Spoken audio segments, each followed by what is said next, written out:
పక్షం కాళేశ్వరం ప్రాజెక్టు పర్యటన చూస్తుంటే ఆశ్చర్యం కలుగుతుంది.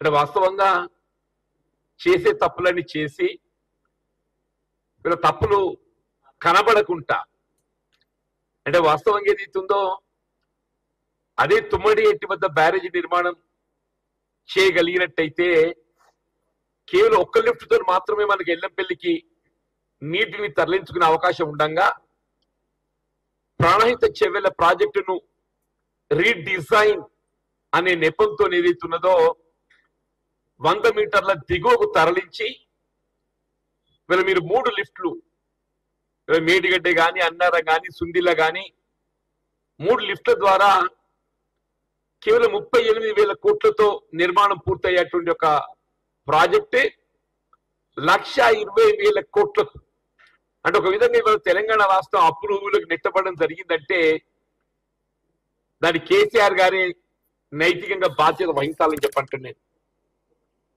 ఇలా ఆ ప్రాజెక్ట్ కూడా ఏదైతే ఉందో మొన్న అక్టోబర్ లో మన మేడిగడ్డ బ్యారేజ్ కుంగిపోయి ఆల్మోస్ట్ 6-7 పియర్స్ ఏదైతే ఉందో పూర్తిగా కురింగిపోయి నీటి నిల్వ చేసే అవకాశం లేకుండా అయి మనం మొన్నటి వేసవిలో కూడా నీటిని లిఫ్ట్ చేసుకోలేకపోయినాం. వీళ్ళ నేషనల్ డ్యామ్ సేఫ్టీ అథారిటీ ఏదైతున్నదో వారు పరిశీలించి స్వయంగా వీళ్ళు ఈ 3 బ్యారేజీలు కూడా మేడిగడ్డే గాని అన్నారం గాని సుందిల్ల గాని వీళ్ళు మేడిగడ్డ కుంగిపోవడంతో పాటుగా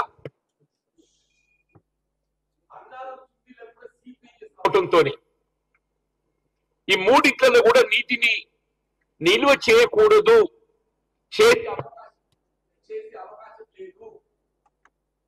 నిల్వ చేసినట్టయితే అసలు బ్యారేజెస్ కే ప్రమాదం ఏర్పడేటువంటి ఒక పరిస్థితి ఉత్పన్నమవుతుందని చెప్పని వాళ్ళు క్లియర్ గా రాష్ట్ర ప్రభుత్వం సూచిస్తే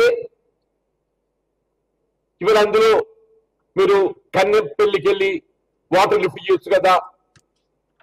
కన్నెపల్లికి వెళ్ళి వాటర్ లిఫ్ట్ చేస్తే అన్నారం సీపేజ్ ఉన్నది, సుందిల సీపేజ్ ఉన్నది. నేషనల్ డ్యామ్ సేఫ్టీ అథారిటీ ఇలా కేంద్ర ప్రభుత్వ పరిశీలనలో ఉన్నటువంటి ఎన్డీఎస్ఏ వాళ్ళు స్వయంగా ఏదైతుందో 3 బ్యారియర్స్ కూడా ఏదైతుందో నిర్మాణాత్మకంగా లోపాలు చోటు చేసుకున్నాయి. డిజైన్స్ లోపం, నిర్మాణ లోపం, నిర్వహణ లోపం ఇవన్నీ పరిశీలించే అవసరం ఉంది. కాబట్టి నీటి నిల్వ చేయకూడదని చెప్పి స్పష్టంగా రాష్ట్ర ప్రభుత్వానికి ఏదైతే సూచనలు చేశారు. వాస్తవాలన్నీ కూడా తెలిసి వీళ్ళు ఏ కాళేశ్వరం ప్రాజెక్ట్ ముంపు గురి కావడానికి ఏదైతుందో గత ప్రభుత్వం వీళ్ళు కేసీఆర్ గారు నైతిక బాధ్యత వహించాలో దాన్ని కప్పిపుచ్చుకోవడానికి కొరకు వీళ్ళు ఒక విహారయాత్ర లాగా ఏదైతుందో ఈ కాళేశ్వరం ప్రాజెక్టే బీఆర్ఎస్ ఎమ్మెల్యేల ఎమ్మెల్సీల సందర్శన చూస్తుంటే తెలంగాణ రాష్ట్ర ప్రజానీకం ఇలా ఆశ్చర్యం వ్యక్తం చేస్తుందని చెప్పంటున్నాను. ఇవాళ ఏదైతుందో ఒకవైపు ఏదైతుందో న్యాయ విచారణ కొనసాగుతున్నది. ఇలా న్యాయ విచారణలో ఏదైతుందో వాస్తవాలు వెలికొచ్చే అవకాశం ఉన్నది. రాష్ట్రంలో నిర్మాణంలోనే ఉన్న లోపాలు, డిజైన్ లోపాలు, వాటికి కావాల్సిన ఒక పూర్తి స్థాయి ఆమోదం లేకుండానే మీరు ఏ విధంగా నిర్మాణం తలపెట్టడం జరిగిందో తదుపరి కాలంలో నిర్వహణ కూడా లోపాలని చెప్పంటున్నాను.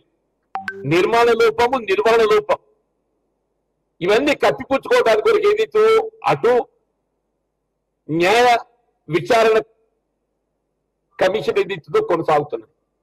వాస్తవాలు వెలికొచ్చే అవకాశం ఉన్నది. అవన్నీ కూడా కప్పిపుచ్చుకోవడానికి కొరకు అంటే వాస్తవంగా ఇప్పుడు కేటీఆర్ అనుభవం అని చెప్పి అనుకుంటే ఆయన అనుభవం అంతా ఏదైతుందో ప్రజానీకాన్ని తప్పుదో పట్టించడానికి ప్రయత్నం చేయడం జరుగుతుంది తప్ప మంచి కోసం చూస్తున్నది కనబడటం లేదా.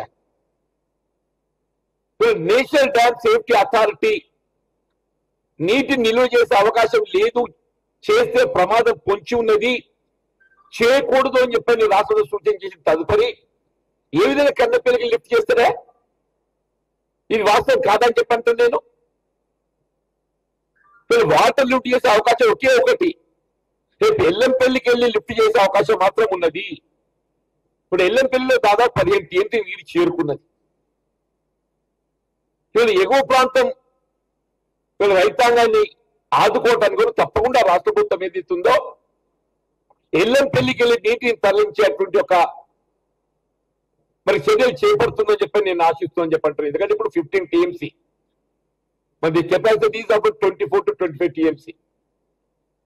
మనకి ఇది వర్షాలు కురుస్తున్నాయి కాబట్టి కడెం ప్రాజెక్ట్ కూడా నిండింది.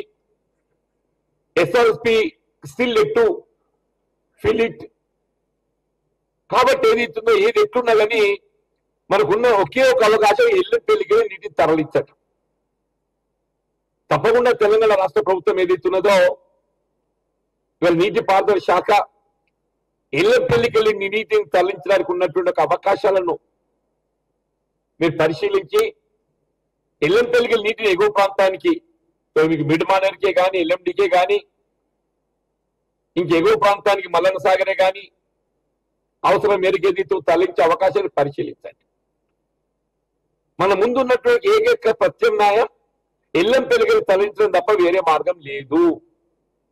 ఎల్లంపల్లికి నీటిని ఎల్లంపల్లి మనం సమృద్ధిగా నీరు చేరుకుంటే ఎల్లంపల్లికి నీటి తరలించే అవకాశం తప్ప మనకి 2 పంటలు కూడా చెప్పంటున్నాను నేను, వేరే అవకాశం లేదు. ఈ పరిస్థితి ఎదుర్కోవడానికి కారణం కేవలం గత బీఆర్ఎస్ ప్రభుత్వం చెప్పక తప్పదని చెప్పంటున్నాను. ఆనాడే గత మీరు మహారాష్ట్రతో మీరు తుమ్మడి ఎట్టి వద్ద 148 మీటర్ లెవెల్ తోని మరొక బ్యారేజ్ నిర్మాణం చేసుకోవడానికి ఒప్పందం కుదుర్చుకున్నారు. వీళ్ళు మేడిగడ్డతో పాటుగా తుమ్మడి ఎట్టి వద్ద కూడా 148 మీటర్ లెవెల్ తో బ్యారేజ్ నిర్మాణం చేసి నీటిని తరలించుకోవడానికి ఏదైతుందో ఒప్పందం కుదుర్చుకున్నారు.